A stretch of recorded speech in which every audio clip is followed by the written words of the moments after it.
le journal.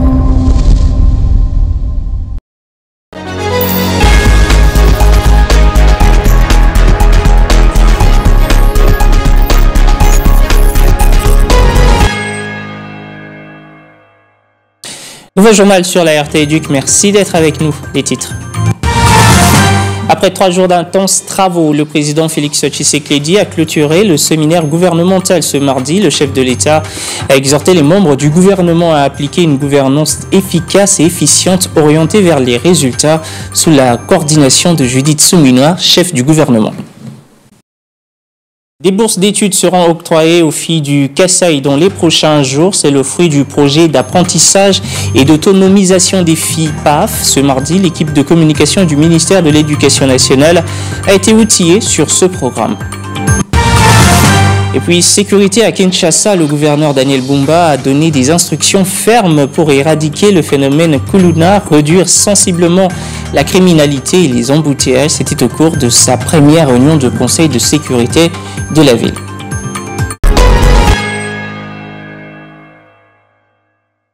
Mesdames, Messieurs, bonsoir. Clôture ce mardi du séminaire gouvernemental au Palais de la Nation par le président de la République Félix Tshisekedi. Le chef de l'État s'est réjoui de l'issue de ces travaux qui consolident la cohésion de l'exécutif national sous la direction de la première ministre Judith Suminwa. Comme à l'ouverture de ces assises, le président Tshisekedi a exhorté les membres du gouvernement à travailler dans un esprit de coopération, d'efficacité et de transparence afin d'assurer une gouvernance efficiente orientée vers les résultats.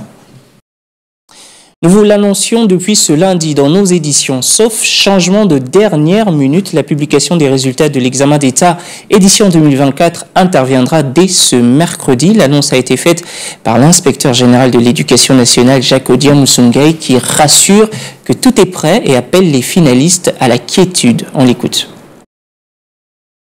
Les opérations de correction, de contrôle des documents traités, toutes ces opérations vont bon train.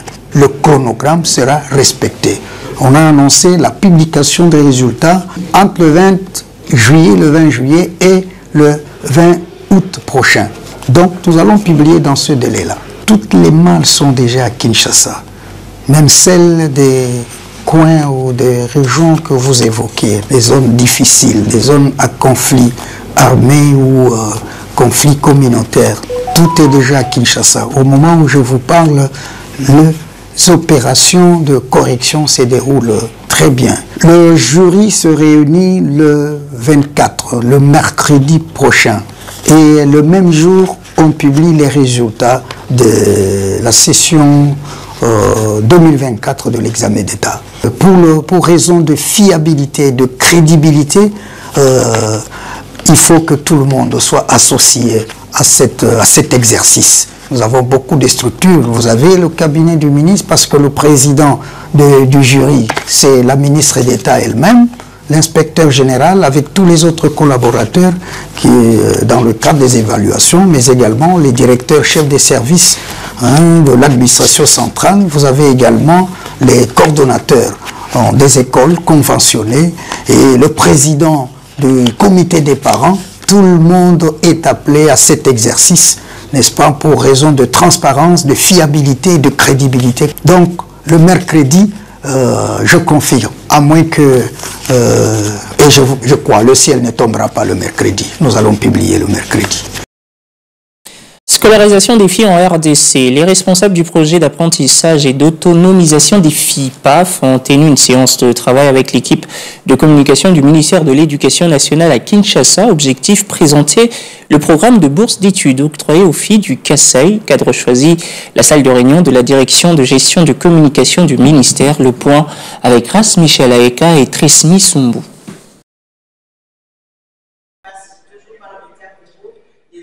Le gouvernement, au travers le projet d'apprentissage et d'autonomisation des filles PAF, tient à ce que la fille congolaise continue son cursus scolaire jusqu'à l'obtention de son diplôme d'État. Un défi qui se lance et qu'il tient à relever surtout dans les provinces où certains cas ont été enregistrés, précisément au Kasaï où on relève un taux élevé de mariage précoce, abandon des études par la fille dû soit à un problème financier, soit au contexte culturel. Et avant de passer à la phase d'exécution, la chargée du programme Bourse d'études pour les filles au Kasaï, Chantal Faïda, a eu une séance de travail avec la grande équipe de communication du ministère de l'Éducation nationale qui va jouer un rôle important dans ce programme. Le gouvernement a reçu l'appui de la Banque mondiale pour la mise en œuvre du projet d'autonomisation et d'apprentissage des filles PAF, et dans la sous-composante 1-2, il est prévu l'octroi des bourses des filles à toutes les filles du Kasaï, de la province du Kasaï Chikapa, de tout âge, de tout niveau, et pour toutes les provinces éducationnelles. Mais dans la phase pilote, on va principalement nous axer sur Chikapa 1, Chikapa 2 et Kamwisha.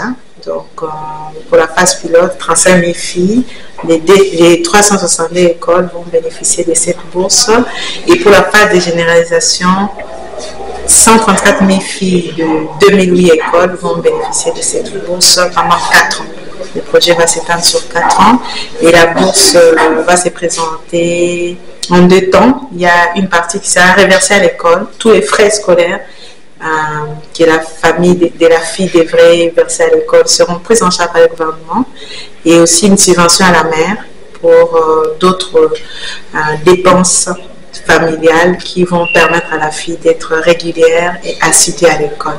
Dès la rentrée scolaire, dès septembre 2024, les programmes de bourse vont se mettre en œuvre par l'inscription et la sélection des bénéficiaires, parce qu'on doit avoir les effectifs définitifs. Aujourd'hui, on a des effectifs provisoires, mais dès la rentrée, 2 semaines après, je pense que déjà, on aura la liste finale des bénéficiaires, et du côté des mères ou des tuteurs des filles, et du côté des écoles bénéficiaires, parce qu'il faut être dans une école publique secondaire.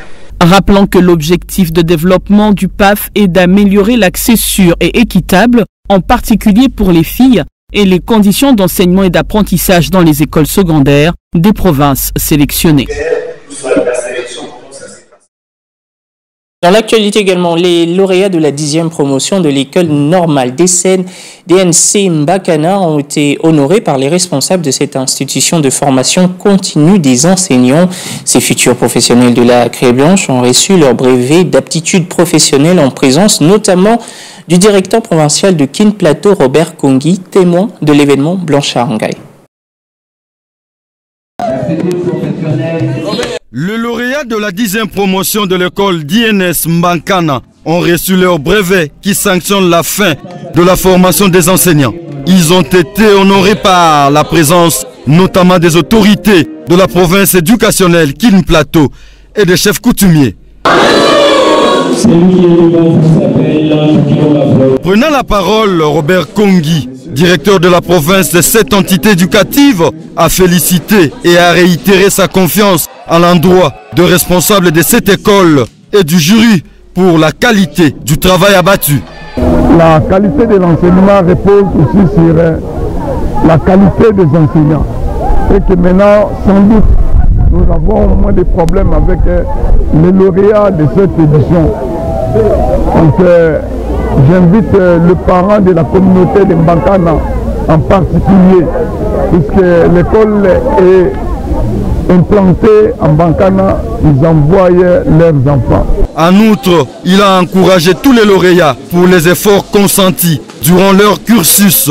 Les connaissances acquises serviront désormais au développement du pays. Aujourd'hui, il y a eu des étudiants qui ont distingué, qui ont satisfait, qui sont maintenant versés sur le marché d'emploi comme enseignants.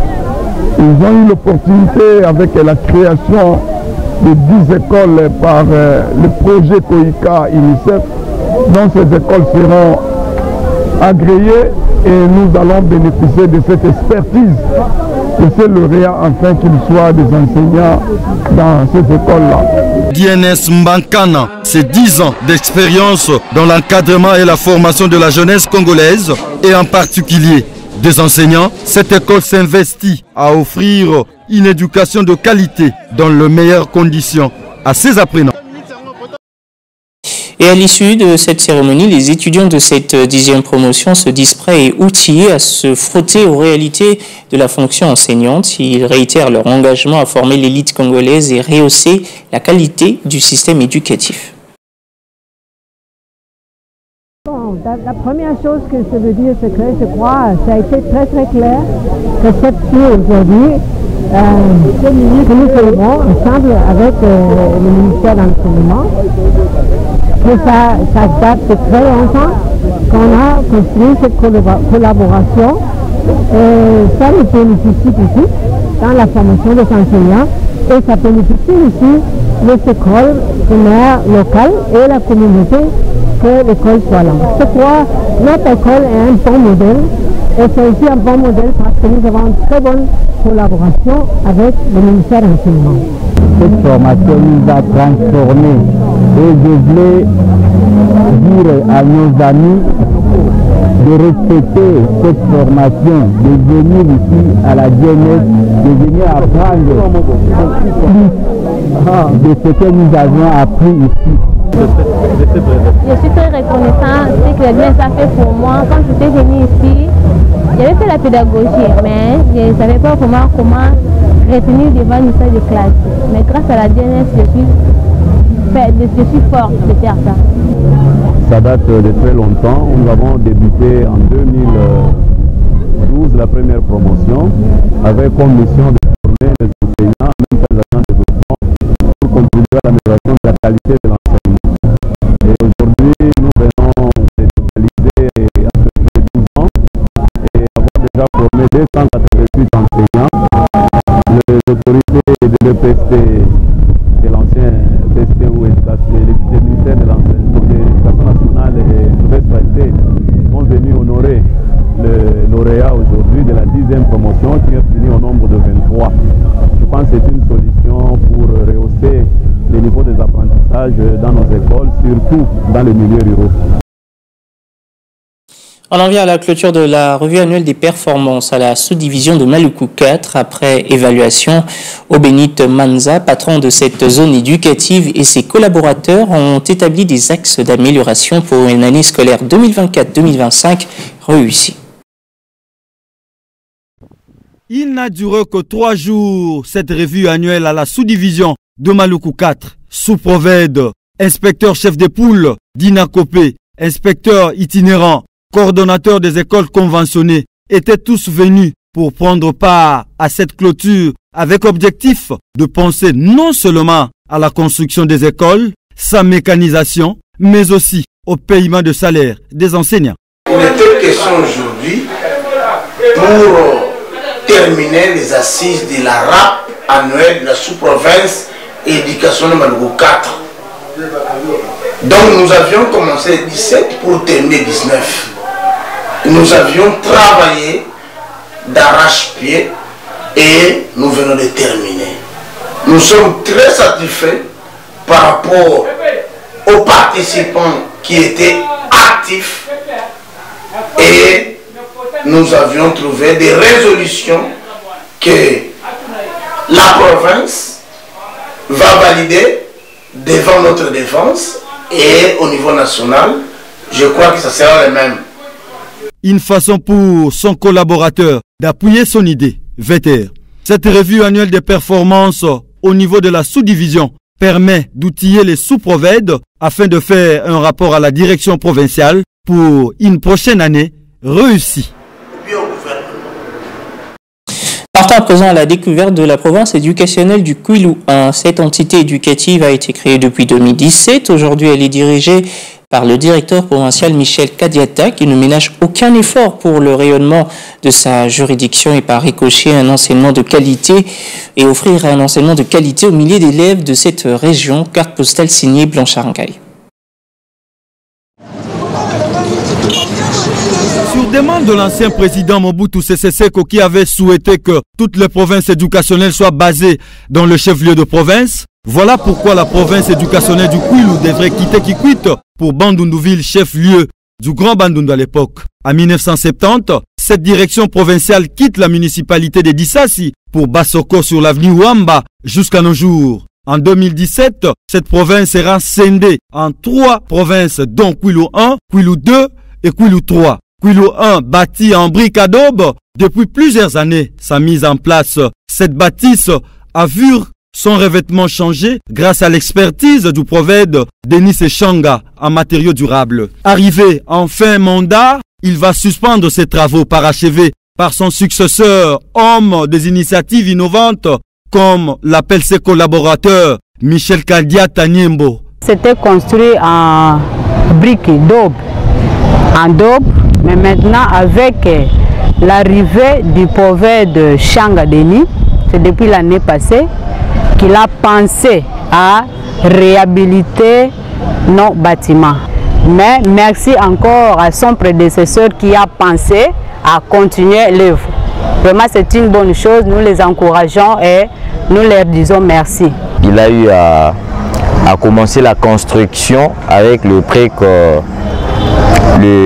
de ciment que nous voyons en dur, comme nous le disons souvent. Alors il y a maintenant l'avènement de notre nouveau prophète qui est Michel Kadiata. Il a également emboîté les pas de ce qui existait déjà, c'est ce que son collègue avait déjà fait. Lui est en train de parfaire. Et c'est pourquoi vous voyez qu'il est en train de procéder aux finitions de la maison.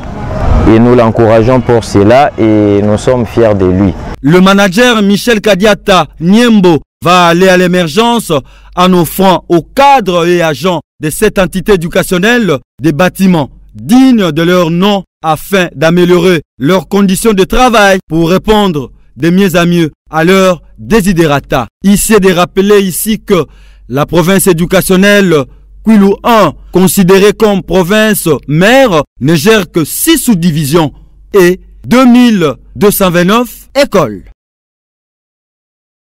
Que doit-on comprendre par le concept de nouvelle citoyenneté? On en parle avec l'invité de notre édition. Il s'agit de Caleb Kankou, secrétaire national à l'UDPS, Kibassa, chargé de l'éducation nationale et nouvelle citoyenneté. Monsieur Kankou, merci de répondre à notre invitation. Merci. Comme je le disais tout à l'heure, que doit-on comprendre par le concept de nouvelle citoyenneté? Merci beaucoup. En fait, ici, j'interviens en tant que secrétaire national chargé de l'éducation nationale et la nouvelle citoyenneté. Dans le cadre de notre mission principale, qui s'inscrit dans la formation civique, dans l'éducation, la promotion de l'éducation, ainsi que dans l'engagement des jeunes au sein de la société. En fait, les concepts d'initiation à la nouvelle citoyenneté, en fait, les ateliers sur initier, en fait, c'est un nouveau concept. C'est un nouveau concept, comme vous le savez. Notre pays, la République démocratique du Congo, fait face à de nombreuses crises, notamment la crise de la personne. Et le chef de l'État, dans sa nouvelle façon de diriger le pays, a voulu que nous puissions changer l'homme congolais en créant un nouveau type d'homme congolais. C'est dans cette optique que nous avons l'initiative, en fait, d'encadrer les jeunes dans ce secteur de l'éducation et à la nouvelle citoyenneté, l'UDPS Kibassa. Voilà. Alors, dans votre partie, vous organisez des ateliers sur la nouvelle citoyenneté. C'est d'ailleurs à la 2e édition. Pouvez-vous nous parler de ces ateliers? En fait, c'est une demande de la jeunesse déjà. Et comme vous le savez, la jeunesse congolaise a des revendications.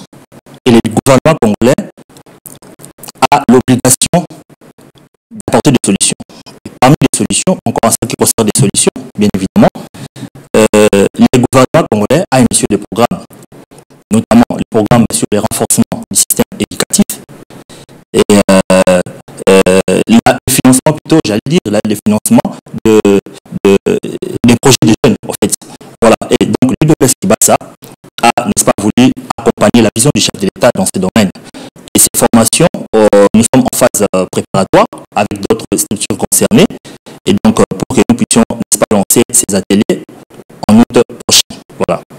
Le forum que vous organisez donc en août prochain est-il ouvert au grand public?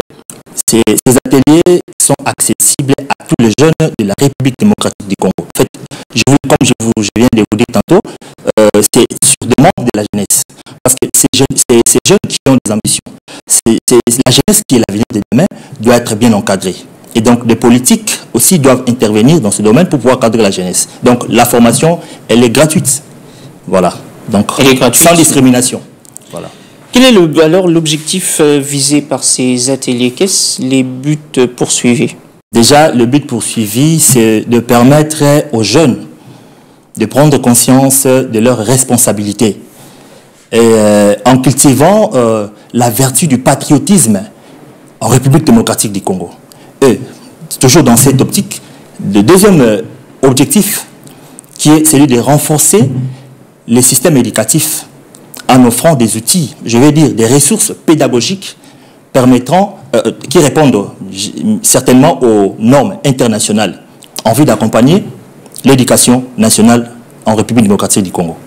Un dernier message au public, à toutes ces personnes qui aimeraient participer à cet atelier.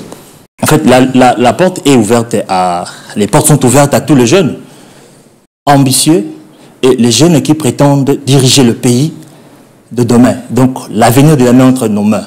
Aujourd'hui, j'interviens non seulement en tant que secrétaire national, en tant que jeune aussi. Les jeunes, la jeunesse congolaise a des revendications à faire. Et je dis merci à notre secrétaire national, secrétaire général du parti, en l'occurrence l'honorable Dr Hermine Bolumbe, qui ne cesse d'offrir de nouvelles opportunités à toute son équipe de travailler avec diligence et dévouement dans l'exercice de leurs fonctions. Merci.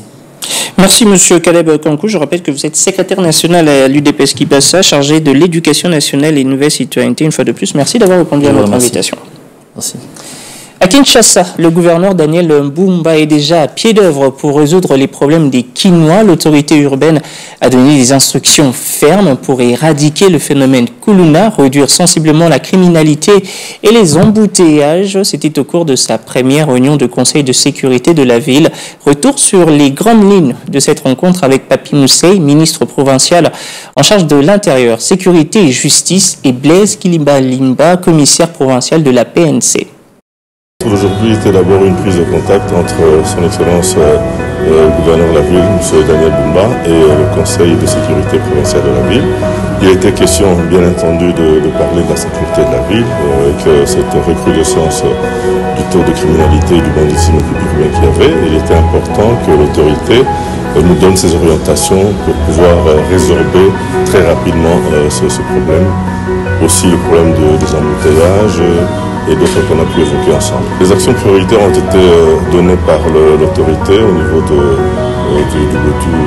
commissaire provincial de la ville. Je pense qu'il est à mes côtés pour vous dire ce qu'il a reçu comme instruction de l'autorité. Il s'est tenu ce conseil provincial de sécurité présidé par son Excellence M. le gouverneur Daniel Mbumba. Et il était question d'une prise de contact tout d'abord. Et puis évaluer la situation sécuritaire de la capitale. Plusieurs points ont été abordés et plusieurs mesures aussi, mais dont l'intégralité vous sera, n'est-ce pas, donnée dans les heures qui suivent par le porte-parole du gouvernement. On en vient à cet appel au calme et à la sérénité lancé par l'archevêque et président de l'église de réveil du Congo à la suite des mesures annoncées par le ministère de la Justice, notamment celles interdisant l'installation des églises dans un rayon de 500 mètres les unes des autres. L'archevêque Ejiba Yamampia rassure les fidèles que les pourparlers sont en cours pour harmoniser les vues et que ces instructions ne concernent que les nouvelles implantations. On l'écoute, il est au micro de Muriel Monsa. Après la publication du communiqué du ministère de la Justice sur l'assainissement des lieux de culte, plusieurs questions ont été posées. En ce qui concerne la question sur la distanciation, nous sommes entrés en contact avec le ministère de la Justice et de là, les clarifications suivantes sont données. Il ne s'agit pas que ce qui existe déjà, on enverra des gens pour vous déloger afin de vous distancer de l'autre église. Ce n'est pas ça. Que celui qui a besoin de la personnalité juridique, on enverra une commission de viabilité. C'est à ce moment-là que s'appliquera les dispositions du communiqué en question en ce qui concerne les 500 mètres. Si nous disons à tous ceux qui nous suivent d'être calmes, et que le ministère de la Justice n'a qu'un seul souci, l'assainissement et l'ordre pour permettre que les cultes se déroulent dans de bonnes conditions. Pour votre information, le ministère a, dans ses prérogatives, demandé aux églises, aux confessions religieuses d'envoyer des experts. C'est à l'issue de la commission paritaire ou militis sectorielle que ce communiqué est sorti. Donc, les chefs religieux étaient présents, les experts étaient présents.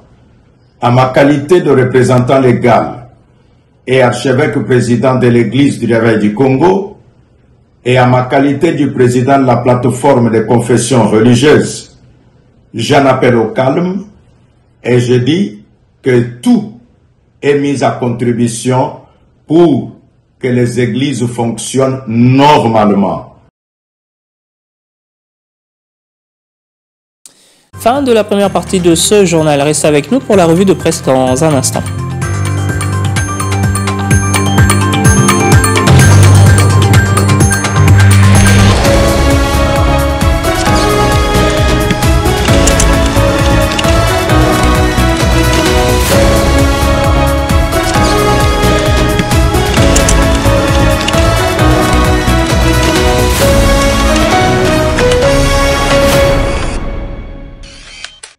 De presse qui nous sera présentée par Christine Chibuka. Bonsoir et bienvenue. Bonsoir et merci Jordi.